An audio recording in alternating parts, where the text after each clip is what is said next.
নমস্কার, আমি অশোক রাজ। আমি প্রথমে আমার পরিচয়টা দিয়ে দিই। আমি হলাম একদম চিত্র পরিচালক, অভিনেতা ও প্রযোজক। আমি বাংলা আর হিন্দি ছবিতে অনেক অভিনয় করেছি। তার আগের পরিচয় হলো আমি একজন ভালো স্পোর্টসম্যান। আমি স্কুল লেভেলে জাতীয় স্তরে খেলে পুরস্কার অনেক এনেছি। এবছরও আমি খেলে এসেছি ন্যাশনাল। আমি একটা সবার প্রচেষ্টাতে একটা আর্ম রেসলিং কম্পিটিশান করাতে যাচ্ছি, সারা বাংলা মুক্ত আর্ম রেসলিং কম্পিটিশান। এতে প্রায় 200 মতো ক্যান্ডিডেট অলরেডি নাম নথিভুক্ত করে ফেলেছে। বেশিরভাগ ছেলেরাই অনেক দূর দূর থেকে আসছে, যেমন শিলিগুড়ি, মুর্শিদাবাদ, কুচবিহার, রানাঘাট, আরামবাগ, ডায়মন্ড হারবার, সবাই বিভিন্ন জেলা থেকে এসে এইখানে নাম এন্ট্রি করে ফেলেছে। এই খেলাটি হতে চলেছে 20 তারিখে বিধান শিশুদ্যানের কথা বলতে গেলে যেই কথাটা না বলে পারা যাচ্ছে না। এই বিধান শিশুদ্যানের মূল কর্ণধার শ্রী গৌতম তালুকদার মহাশয়ের সহযোগিতায় এই খেলাটা আজ আমরা এখানে করতে পারছি। এই বিধান শিশুদ্যানে ওনার হেল্প ছাড়া এই খেলাটি হতো না। কি চেয়ার টেবিল থেকে শুরু করে লাইট মাইক সব কিছু হচ্ছে গৌতমদারই অবদান। ওনার হাত ছাড়া এটা করা সম্ভব না। এছাড়াও বিধান শিশুদ্যানে যতজন রয়েছেন সবাই সভ্যরা আমাকে খুবই হেল্প করছেন আর কি, খেলাটা যাতে হোক, ভালো করে হোক, যাতে সবাই একটু এন্টারটেন করতে পারুক। সেই জন্য প্রত্যেকটি মেম্বার এখানে তারা নাম রেজিস্ট্রেশন করে ফেলেছেন। আমরা এই 20 তারিখে দেখতে পাবো যে ভয়ঙ্কর এক আর্ম যুদ্ধের খেলা। আমিও চাই যাতে সবাই আসুক, এটাকে এন্টারটেন করুক। এই খেলাটা 4 বছরের বাচ্চা থেকে শুরু করে আপ টু 100 ইয়ার্স বয়স পর্যন্ত ছেলেরা আর লোকেরা খেলছে। তো এটা একটা বিরাট একটা এক্সাইটমেন্ট যে সবার জন্য, যে আমি চাই। আর এখানে কিন্তু কোনো প্রাইজ মানি রাখা হয়নি। এখানে হচ্ছে পুরো একদম ফ্রি অফ কস্ট, অবাধ প্রবেশ এন্ট্রি। আর প্রত্যেকে ফার্স্ট সেকেন্ড থার্ড তো আছেই, তার সাথে 5, 6 পর্যন্ত প্রাইজ আমরা রেখেছি। কেউ যাতে এসে যাতে তার মনক্ষুণ্ণ না হয়, কারণ কেউ অনেকে আছে যারা 80% ছেলে আছে যারা ফার্স্ট টাইমে গেমটাকে খেলবে, তারা যাতে একদম নিরাশ হয়ে না যায়, তার জন্য প্রত্যেকের জন্য আমরা একটা পার্টিসিপেন্ট মোমেন্টো অ্যান্ড সার্টিফিকেটও রেখেছি। Plus champion of champion trophy আছে, আমাদের টিম চ্যাম্পিয়ন ট্রফি আছে।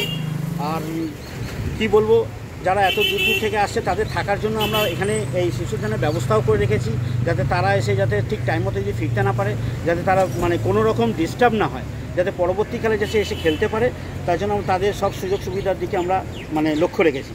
প্লাস এই খেলাটা যদি আমি পুরোপুরিভাবে যদি সাকসেস হয়ে যেতে পারি, তাহলে এরপরে অ্যানাউন্সমেন্ট হচ্ছে আমার ন্যাশনাল আমরা করাবো একটু বড়ো মাপে, যেটা আজ পর্যন্ত কলকাতাতে ফার্স্ট টাইম হবে এই ন্যাশনালটা।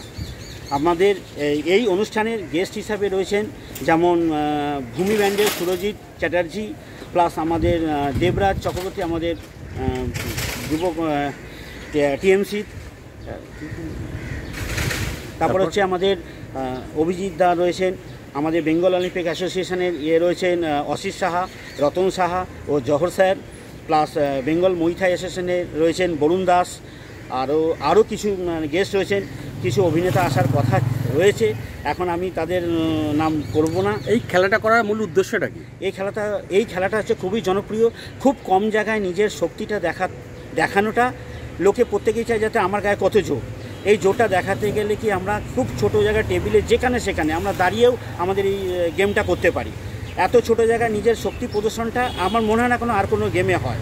আমরা অনেক রকম গেম দেখে থাকি, যেমন হচ্ছে কুস্তি, জুডো, ক্যারাটে, কিন্তু ওটা করতে গেলে অনেক জায়গা লাগে। কিন্তু এই খেলাটা করতে গেলে কোনো জায়গা লাগে না, একদম দাঁড়িয়ে দাঁড়িয়ে যে কোনো জায়গায়, মলে, আমরা রাস্তায়, আমরা স্টেশনে, প্ল্যাটফর্মে, যে কোনো জায়গায় গেমটা করতে হয়। আমাদের এই খেলার জন্য কোনো একটা তো টেবিল দরকারই অবশ্য, কিন্তু আমরা যদি মনে করি তাহলে এটাকে আমরা এমনিও খেলতে পারি। এই জন্য এই খেলাটা যাতে খুব খালি কি ছেলেরা খেলবে না, সাথে মেয়েরাও থাকে? না, এখানে যেমনি বাচ্চা ছেলেরাও রয়েছে 4 বছরের, তেমনি বাচ্চা মেয়েরাও রয়েছে, এমনকি মহিলারাও রয়েছে, 60-এর উপরেও পর্যন্ত মহিলারও রয়েছে বয়স্ক। সিলেকশনটা কীভাবে হচ্ছে? সিলেকশনটা হচ্ছে ওই ওয়েট ক্যাটাগরি হিসাবে আর এজ ক্যাটাগরি হিসাবে, যেমন sub junior, junior, senior, masters এখানে 3টি বিভাগ রাখা হয়েছে। 40 থেকে 50 হচ্ছে মাস্টার, তারপরে হচ্ছে সিনিয়র মাস্টার 50 থেকে 60, 60-এর উপরে গ্র্যান্ড মাস্টার। এদের কি আগামী দিনে কি কোনো সুযোগ দেওয়া হবে সর্বভারতীয় স্তরে খেলার জন্য? অবশ্যই। এই গেমটা হচ্ছে স্কুল গেমস। এই স্কুল গেমসে এরা এখান থেকে প্রথমে জেলা, তারপরে হচ্ছে রাজ্য, তারপরে হচ্ছে আমাদের জাতীয় স্তরে গেলে আমাদের যেমন মহারাষ্ট্র পুলিশ, আমার Punjab police, Delhi police already রিক্রুটমেন্টে রেখে দিয়েছে। আমাদের কলকাতার গেমসে এখনও পর্যন্ত ওয়েস্ট বেঙ্গলে এই গেমটা পুট অন হয়নি।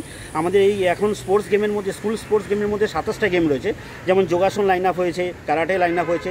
এই গেমটা খুব ইমিডিয়েট ঢোকার জন্য আমরা স্কুলে স্কুলে গিয়ে ক্যাম্প করব। আমরা অনেক স্কুলে গিয়ে আমাদের সাথে কথা হয়েছে, এইটা 2 দিনের ক্যাম্প রাখার পরে আমরা আরও কম্পিটিশন করব, যাতে আর কি স্কুল লেভেল থেকে যাতে বাচ্চারা ওখানে উঠে আসে। 20 তারিখ কখন শুরু হবে খেলাটা? এই 20 তারিখে খেলাটা এখানে 1টার সময় শুরু হবে।